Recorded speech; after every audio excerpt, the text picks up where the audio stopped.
Most of the retail இன்வெஸ்டருக்கு Indian stock மார்க்கெட்டோட ரியாலிட்டியே தெரியல. அவங்க சொன்னாங்க இவங்க சொன்னாங்கன்னு இஷ்டத்துக்கு பை பண்ணி வச்சிருக்காங்க. இப்போ நீங்க பண்ணிட்டு இருக்க சின்ன சின்ன மிஸ்டேக் தான் ஃபியூச்சர்ல உங்க போர்ட்ஃபோலியோ பயங்கரமா அஃபெக்ட் பண்ண போகுது. அது என்ன மிஸ்டேக்னு டீடைலா சொல்லி அது கூடவே 2 ஸ்டாக்ஸோட லாஸ்ட் 15 இயர்ஸ் பர்ஃபார்மன்ஸையும் ஷேர் பண்றேன்.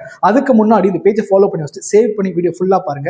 15 இயர்ஸ்க்கு முன்னாடி 2011ல நீங்க ஒரு 5 lakh இந்த 2 ஸ்டாக்ல இன்வெஸ்ட் பண்ணீங்கன்னா இப்போ இந்த 5 lakh என்ன ஆயிருக்குன்றது பார்க்கும்போதே உங்களுக்கு ஒரு விழிப்புணர்வு கிடைச்சிருக்கும். ஃபர்ஸ்ட் ஸ்டாக் பஜாஜ் ஃபைனான்ஸ் 2011 பீரியட்ல 7 ரூபாயிலிருந்து 8 ரூபாய் ரேஞ்சில் ட்ரேட் ஆயிட்டு இருந்துச்சு. But current stock price 1000 rupees மேல ட்ரேட் ஆயிட்டு இருக்கு. லாஸ்ட் 15 இயர்ஸ்ல மோர் தென் 14,000% ரிட்டர்ன் கொடுத்திருக்கு. சொல்ல போனா 15 வருஷத்துல 140 மடங்கு க்ரோ ஆயிருக்கு. சோ உங்களுடைய 5 lakh இன்வெஸ்ட்மெண்ட் 7 crores மாறி இருக்கும். அதுவே இந்த பக்கம் வோடஃபோன் 2011ல 50 to 60 rupees ரேஞ்சில் ட்ரேட் ஆயிட்டு இருந்த ஸ்டாக் இப்போ பார்க்கும்போது 11 rupees ட்ரேட் ஆயிட்டு இருக்கு. லாஸ்ட் 15 இயர்ஸ்ல நெகட்டிவ் 81% ரிட்டர்ன் கொடுத்திருக்கு. சோ உங்களுடைய 5 lakh இன்வெஸ்ட்மெண்ட் 1 lakh மாறி இருக்கும். லாஸ்ட் 15 இயர்ஸ்ல இந்த அமௌண்ட் எஃப்டில போட்டிருந்தா கூட மோர் தென் 10 lakh க்ரோ ஆயிருக்கும். பட் ஸ்டாக் இன்வெஸ்ட்மெண்ட் பெஸ்ட் நினைச்சு most of retail investor inflation கூட பீட் பண்ண முடியாம தத்தளிச்சிட்டு இருக்காங்க. இந்த 2 கம்பெனி மட்டும் எக்ஸாம்பிள் கிடையாது. நிறைய கம்பெனிஸ் டீலிஸ்டே ஆயிருக்கு. ஸ்டாக் இன்வெஸ்டிங் வரும்போது 10% லக் அடங்கி இருக்கு. அது கூடவே இப்போ நம்ம எந்த மாதிரி ஃபண்டமெண்டல் ஸ்டாக் அனலைஸ் பண்றது ரொம்ப முக்கியம். லக்ன்றது நான் எதை மென்ஷன் பண்றேன்னா, விப்ரோன்ற கம்பெனி வனஸ்பதி ஆயில் பண்ணிட்டு இருந்தாங்க. பட் அவங்க ஐடி செக்டர்ல மூவ் ஆவாங்க. அது மூலமா பெரிய ரெவென்யூ மேக் பண்ணுவான்றது